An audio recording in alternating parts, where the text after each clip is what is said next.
Sebagai sebuah daerah yang memiliki sejarah panjang, di Lasem terdapat salah satu contoh toleransi dan akulturasi budaya dalam wujud pesantren sebagai wajah persahabatan Islam dengan etnis Tionghoa.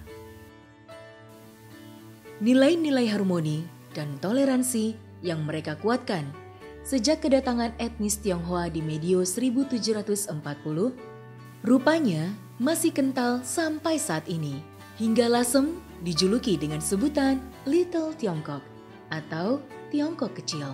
Sebagai sebuah daerah yang memiliki sejarah panjang dalam membangun keharmonisan, toleransi, dan akulturasi budaya yang baik, berdirilah Pondok Pesantren Kauman di tahun 2005 sebagai wajah persahabatan Islam dengan etnis Tionghoa. Dulu menempati rumah di sekitar pesantren di tempat mbah saya dan abah saya.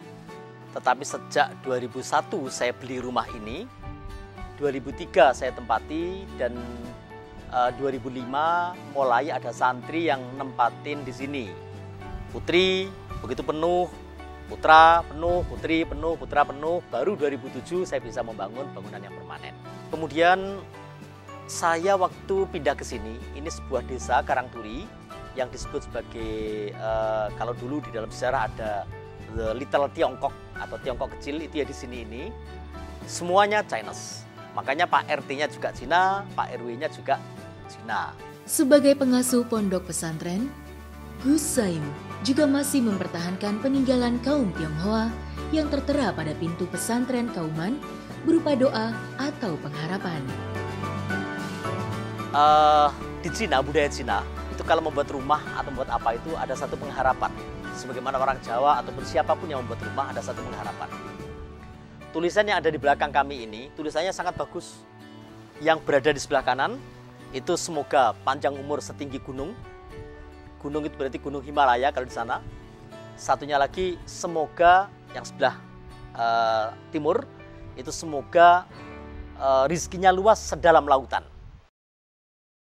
Kudus juga menjadi contoh kota yang menjunjung tinggi toleransi di antara umat beragama.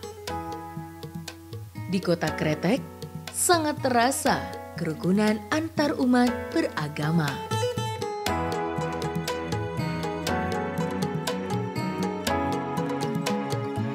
Terutama ketika masyarakat Muslim Kudus menghormati umat beragama Hindu yang sudah lebih dulu menghuni wilayah Kudus. Di antaranya, tidak menyembelih sapi, serta tidak memakan dagingnya. Karena sapi sangat dimuliakan oleh umat Hindu. Tradisi ini berawal dari tokoh penyebar agama Islam di kota Kudus, Said Ja'far Shodiq, atau lebih dikenal dengan sebutan Sunan Kudus.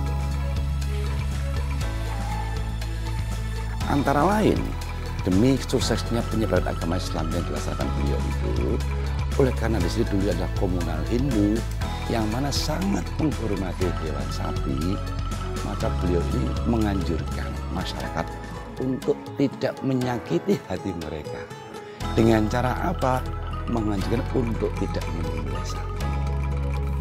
Nah, maka di sini kemudian tradisinya menyembelih kerbau. Bahkan kemudian ada masakan khas ya di Kudus ini masakan namanya uyasem. Uyasem dari daging kerbau yang dimasak, ada ramuan-ramuannya khusus itu yang diberi daun jati, dan itu memang masakan itu harus menggunakan daging kerbau karena apa? Serat-seratnya besar.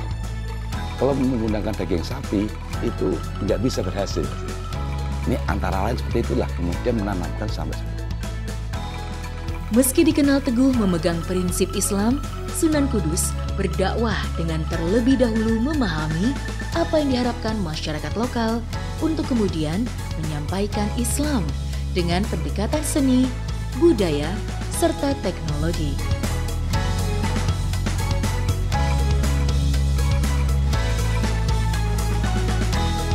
Seperti halnya juga yang terjadi dalam aktivitas masyarakat Kudus yang kerap menggunakan udeng di kepala.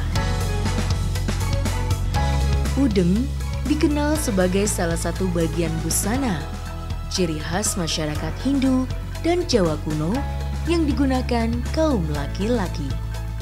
Dari penggunaan udeng kepala inilah menjadi bukti sahih bahwa Sunan Kudus beserta masyarakatnya telah membangun harmoni kehidupan antar umat beragama dan menjaga toleransi beragama hingga saat ini.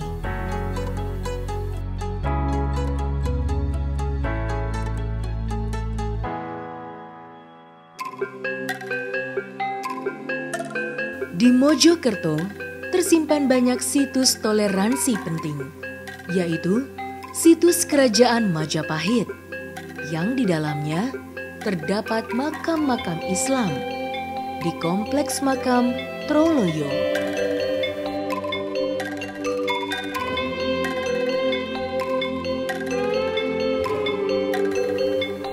Ini menunjukkan umat Islam sudah hidup dan toleransi beragama telah berkembang di era Majapahit.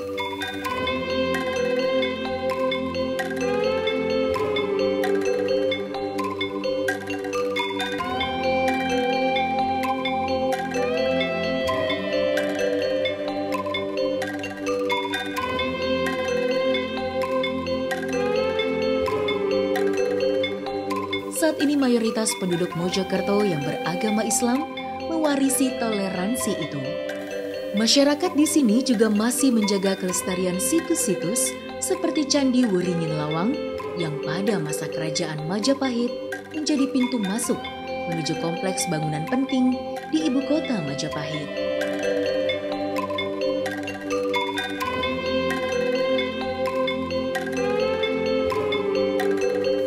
Terdapat juga Candi Bajang Ratu.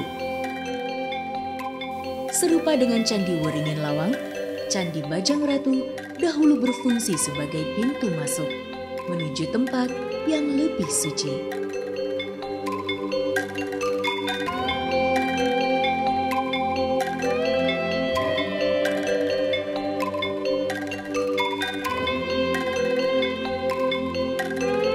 Lalu Candi Kedaton atau Sumur Upas yang menjadi bagian dari istana kerajaan Majapahit.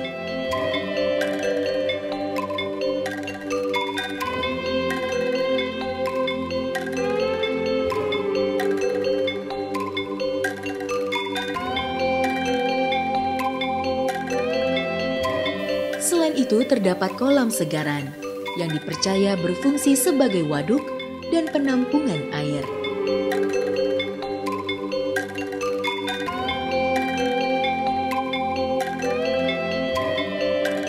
Kemudian terdapat Candi Tikus yang merupakan tempat petirtaan atau tempat pemandian para keluarga raja.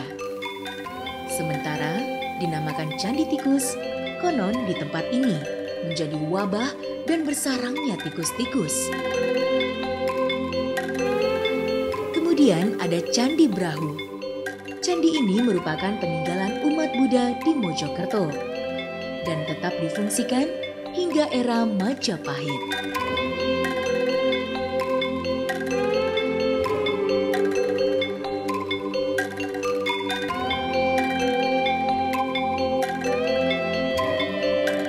Pelestarian ini semua masih terus dilakukan dengan baik oleh umat Muslim sebagai bentuk komitmen toleransi beragama di Mojokerto.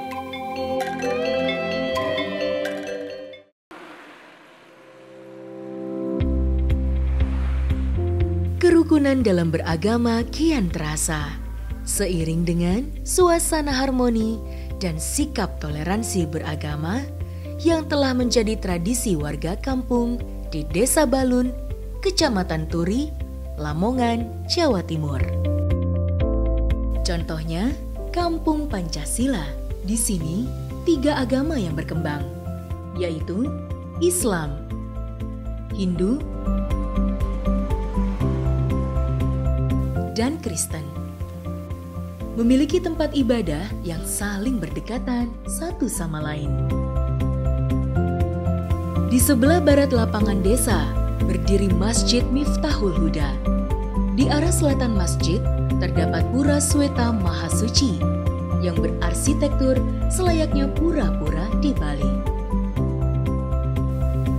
Dan sekitar 70 meter di depan masjid terdapat gereja Kristen Jawi Wetan. Kedamaian di Desa Balun ini sudah terjadi dalam waktu yang cukup panjang dan terus dipelihara warga lokal hingga saat ini.